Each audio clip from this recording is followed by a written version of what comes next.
Penggiat media sosial Dr. Tifa Uzia Tiasuma alias Dr. Tifa mengungkapkan penetapan tersangka dirinya dalam kasus tuduhan ijazah Jokowi. Ia menduga penelitiannya terkait ijazah Gibran juga menakutkan pihak tertentu. Lalu kita simak pembahasannya dalam potongan program To The Point aja Sindo News yang dipandu rekan Pung Purwanto dan Ike Kusuma berikut ini. Alhamdulillah sebetulnya sejak awal November ya itu udah selesai. Data-data sudah kami dapatkan mulai dari Gibran SD, SMP, quote and quote SMA gitu kan. Yang paling misterius itu kan soal SMA, kemudian pasca SMA-nya dan sebagainya yang penuh dengan kejanggalan-kejanggalan dalam data-data yang disampaikan baik oleh Mendikdasmen, kemudian juga yang Kementerian Sekretaris Negara, kemudian KPU, kemudian juga Andri, kemudian juga websitenya dari Wali Kota Solo, itu kan semua serba janggal, termasuk di riwayat Gibran sendiri pada saat mencalonkan diri sebagai wali kota maupun mencalonkan diri sebagai wakil presiden, dan itu sangat butuh jawaban kan, makanya kami tergerak untuk itu dan sudah selesai, tinggal sedikit aja tentang saksi-saksi, tentang bukti fisik ya, termasuk kampusnya dan sebagainya, itu yang memang sudah kami rencanakan. Kebetulan Mas Roy yang bisa ke OSI, ya beliau yang ke OSI. Nah rencananya bulan Desember kami bertiga mau ke Singapura. Dan kalau memang katakanlah kita nabung-nabung dari mana-mana terus kita dapat duit, kita mau ke UK untuk ke Bradford University, rencananya seperti itu. Nah, jadi ke tempat-tempat yang dimana disebutkan diklaim, Gibran bersekolah. Iya, diklaim gitu loh. Karena kan ini peneliti.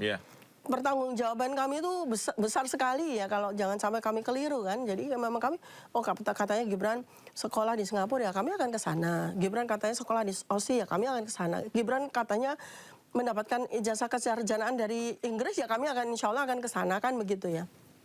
Sudah kami planning. Nah mungkin itulah yang ya, mengkhawatirkan gitu kan, seperti itu. Maka kan muncul, begitu kami jadi tersangka di tanggal 7 November 2025, kami diperiksa sebagai tersangka di 13 November 2025, kemudian kami wajib lapor, langsung muncul pencekalan.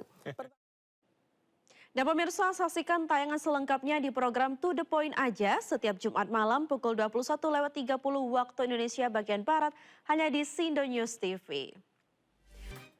Pemirsa, kita bahas lebih dalam bersama Ketua Asosiasi Pengguna Jasa Penerbangan Indonesia atau APJAPI, Alvin Lee, dalam program Sindo Prime yang dipandu rekan David Silahoj berikut ini. Tidak ada izin-izin, ini tidak mungkin terselenggara penerbangannya itu.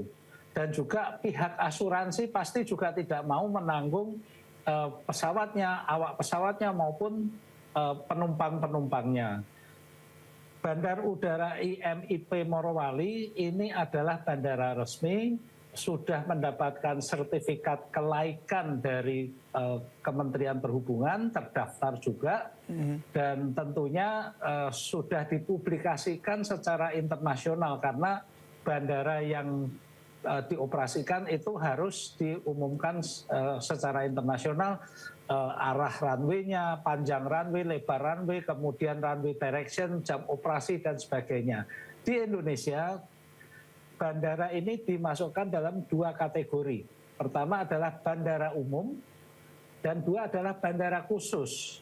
Bandara khusus ini tidak melayani kepentingan umum, hanya melayani penerbangan-penerbangan yang dioperasikan oleh pemilik bandara atau penerbangan yang tidak berjadwal dioperasikan oleh pihak lain yang mempunyai perjanjian dengan pengelola bandara.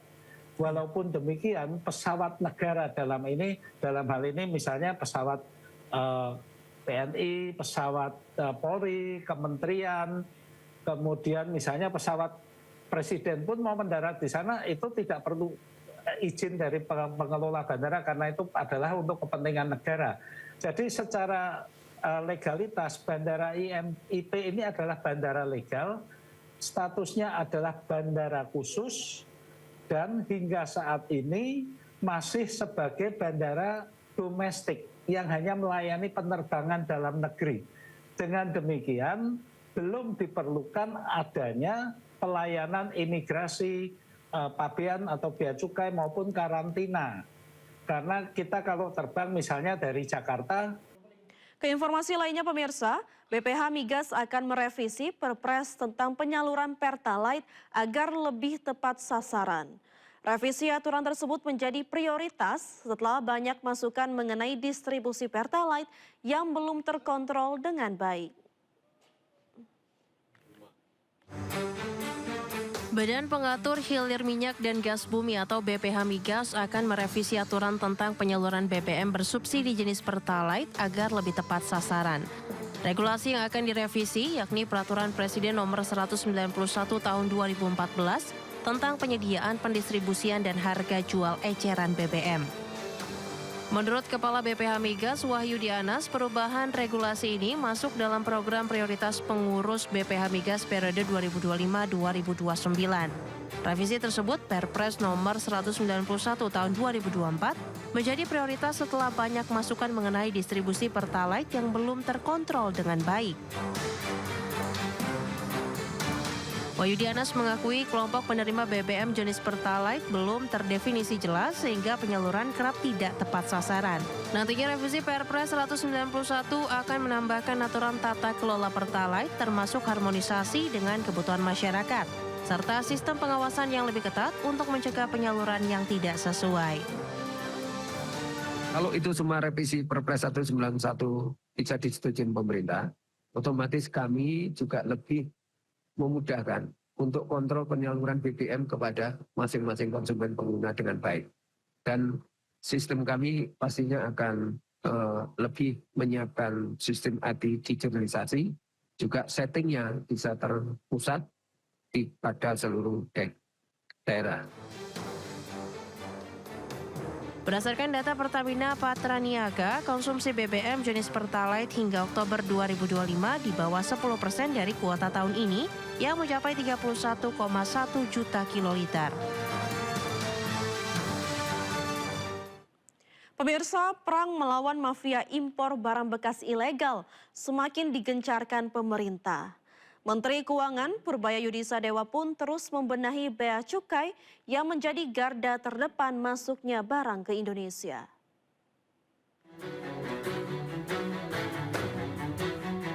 Meski menuai berbagai pertentangan, Menteri Keuangan Purbaya Yudisadewa tetap melarang masuknya pakaian bekas impor atau thrifting. Dirjen Bea Cukai yang juga jadi pintu masuk utama barang ke Indonesia menjadi fokus pengawasan. Menkyu pun berkali-kali sidak pintu masuk Indonesia seperti pelabuhan. Penertiban ini terus dilakukan setelah pedagang thrifting di Pasar Senen menyebut oknum Bea Cukai minta biaya meloloskan impor pakaian bekas ilegal. Tak main-main, nominalnya mencapai 550 juta rupiah per kontainer. Masuk ke Indonesia hampir semuanya dipastikan ilegal. Masuknya, Pak. Karena selama ini, Pak, masuknya barang ini secara ilegal ke Indonesia itu hampir ratusan miliar setiap bulan. Biayanya hampir ratusan miliar setiap bulan masuk secara ilegal. Jatuhnya ke oknum-oknum. Menkyu pun meminta bukti atas tuduhan ini supaya bisa ditindaklanjuti. Purbaya tegaskan tidak ragu memberi sanksi keras jika terbukti adanya pelanggaran oleh pegawai Bea Cukai.